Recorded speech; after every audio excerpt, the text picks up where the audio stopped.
The Israelites had just experienced a miracle. God had freed them from slavery in Egypt. They crossed the Red Sea on dry ground. Now they were in the wilderness, on their way to the Promised Land. This was a time of new beginnings. It was a time to trust God and follow His plan. The journey ahead would be challenging. They needed to be organized. God had a plan for them, but they were a large group. It was time for a head count. God spoke to Moses in the desert of Sinai.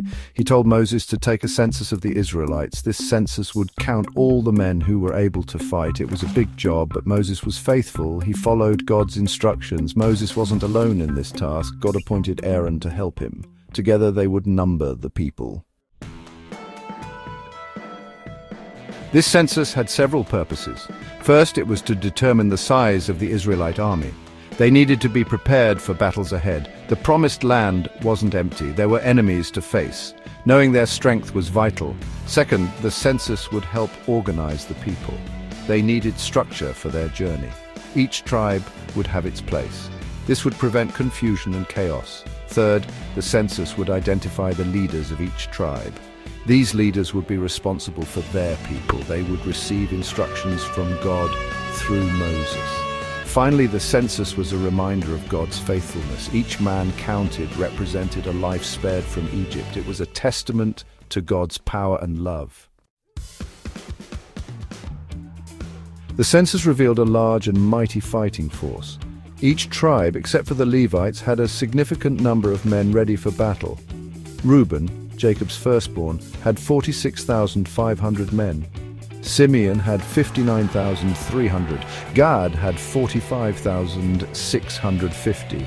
Judah, from whom Jesus would descend, had 74,600. Issachar had 54,400. Zebulun had 57,400. Manasseh had 32,200. Ephraim had 40,500. Benjamin had 35,400. Dan had 62,700. Asher had 41,500. Naphtali had 53,400.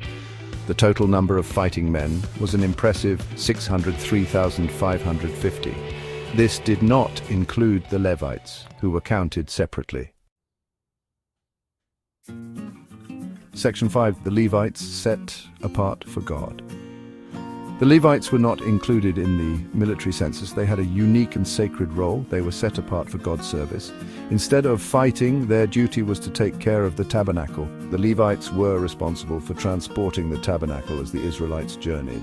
They were in charge of its assembly, maintenance, and protection. They also assisted the priests in their duties. The census counted all Levite males a month old and older. This total came to 22,000. They were a vital part of the Israelite community, dedicated to serving God. Section 6. Order in the ranks, divisions, and leaders. The census allowed for the organization of the Israelite camp. The tribes were divided into 4 groups. Each group camped on one side of the tabernacle. This arrangement symbolized their unity and their focus on God. Each tribe had a designated leader. These leaders were responsible for the well-being of their people. They received instructions from Moses and relayed them to their tribesmen. This ensured effective communication and order. This organizational structure, established through the census, was essential for their journey and their future as a nation. Section 7. The importance of structure. Lessons from the census. The census in Numbers chapters 1 to 3 teaches us valuable lessons. It highlights the importance of structure and organization, especially in challenging times. It reminds us that God has a plan and a purpose for His people. The census also emphasizes the value of leadership. God appointed leaders for each tribe. These leaders were accountable to God and responsible for their people. The census demonstrates God's faithfulness. Each person counted was a testament to His deliverance. It was a reminder of His care and provision for His people. Section 8. Worship, the heart of the matter. The census may seem like a simple head count, but it goes beyond mere numbers. It reveals God's heart for His people. It emphasizes the importance of order, leadership, and ultimately, worship. The Levites, set apart for God's service, remind us that worship is central to our lives. They were entrusted with the care of the tabernacle, the place where God's presence dwelled. The Israelites' journey was not just about reaching a physical destination. It was about drawing closer to God. The census, in its own way, pointed them towards that ultimate goal. It reminded them that they were God's people, chosen and loved.